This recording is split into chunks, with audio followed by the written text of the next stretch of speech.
यदि तपाईँ 15 वर्षदेखि 25 वर्षको हुनुहुन्छ भने मेरो कुरा ध्यान दिएर सुन्नुहोस् है त। अहिले तपाईँले के गर्दै हुनुहुन्छ तपाईँलाई थाहा छ कि विचार गर्नु भएको छैन? अहिले गरिरहेको कामले भविष्यमा केही होला जस्तो लाग्छ कि लाग्दैन? आफै मूल्याङ्कन गर्नु है त। कसैको मोह मायामा लाग्न, कसैको प्रशंसा गर्दै दिनहरू बितिरहेको छ भने छोडिदिनुहोस् अरूको प्रशंसा गर्न, छोडिदिनुहोस् अरूको पछि लाग्न। कसैको प्रशंसा गर्दैमा, कसैको पछि भाग्दैमा जिन्दगी बन्दैन। अहिले जसको प्रशंसा गरिरहनु भएको छ भोलि उसैको मुखबाट गाली सुन्न समय लाग्दैन। अहिले जसको पछि भागिरहनु भएको छ त्यो अर्कैको पछि भाग्ने छ, त्यो पनि टाइम लाग्दैन। अहिले तपाईँले जोसँग कुरा गरेर आफ्नो अमूल्य समय बर्बाद गर्दै हुनुहुन्छ त्यो मान्छे पनि तपाईँसँग हुने छैन। साथीहरूसँग घुम्दै, साथीहरूले भने ठाउँमा जाँदै तपाईँले समय बर्बाद गरिरहनु भएको छ भने त्यो साथी पनि भोलि हुने छैन। स्कुल पढ्दै हुनुहुन्छ भने स्कुल पढ्दाको साथी भोलि हुने छैन। कतै कलेजहरू पढ्दै हुनुहुन्छ भने कलेज पढ्दाको साथी पनि भोलि हुने छैन।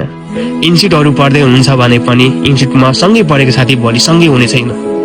तपाईँले कतै काम गर्दै हुनुहुन्छ भने पनि यदि तपाईँले त्यो कम्पनी छोड्नु भयो भने, त्यो ठाउँ छोड्नु भयो भने भोलि त्यो साथी पनि त्यहाँ हुने छैन। छोडिदिनुहोस् अरूको पछि लाग्न, छोडिदिनुहोस् अरूको प्रशंसा गर्न। तपाईँ जसको पछि भाग्नु भएको थियो त्यो मान्छे तपाईँको आँखा अघि हुने छैन। तपाईँले जसलाई माया गर्नुहुन्थ्यो त्यो मान्छे पनि अरू कसैसँग हुनेछ। तपाईँले जसको लागि तपाईँले समय बर्बाद गर्दै हुनुहुन्थ्यो ती सबै आफ्नो आफ्नो ठाउँमा मस्त हुनेछन्। तर तपाईँ तनावग्रस्त। समयले कसैलाई पनि पर्खिँदैन। समयले कसैलाई पनि पर्खिँदैन। तपाईँको अमूल्य समय हो, तपाईँले खेर नफाल्नुहोस् है त। यो समय फेरि फर्केर आउँदैन। 1 वर्ष बित्यो, 2 वर्ष बित्यो, वर्ष बित्दै बित्दै बुढो भएको अत्तो पत्तो पाइँदैन। अनि पछि पछुताइन्छ, काश मैले पनि त्यति बेला मेहनत गरेको भए अहिले यस्तो हुने थिएन। साथीहरू कहाँ पुगिसके, कस्ता भइसके, म अहिले पनि यही छु। समय बर्बाद नगर साथी, यो अमूल्य समय हो, यसलाई सदुपयोग गर। माया प्रेमको पछि लागेको छौ भने त्यो माया प्रेम पनि हुने छैन। विश्वास लाग्छ मलाई, उसले पनि विश्वास गर्छ। विश्वास तोड्न टाइम लाग्दैन। साथ दिने मान्छेले घात गर्न टाइम लाग्दैन। हाँसिरहेको मान्छे रुन टाइम लाग्दैन। हिँडिरहेको मान्छे बस्न टाइम लाग्दैन।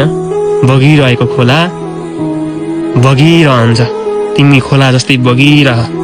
तर अरूको कुरा गर्दै, प्रशंसा गर्दै अरूको पछि लाग्दै होइन। कुन कुरामा मेहनत गर्यो भने, कुन कुरामा समय अहिले खर्चियो भने त्यो समयले पछि आफूलाई सुख दिन्छ भन्नेतिर लाग। छोडिदेऊ माया, छोडिदेऊ सबै कुरा। कसैले विश्वास गर्दैन भोलि, ओहो तैँले मलाई माया गर्दिस्, ओहो तैँले मेरो प्रशंसा गर्दिस्, त मेरो साथी होस् भनेर कसैले पनि भन्नेवाला छैन। कहानी हुन्छ एक दिन, कथा हुनेछ। त्यो कथामा तिमी मात्र हुनेछौ अनि सबै कथाका पात्रहरू।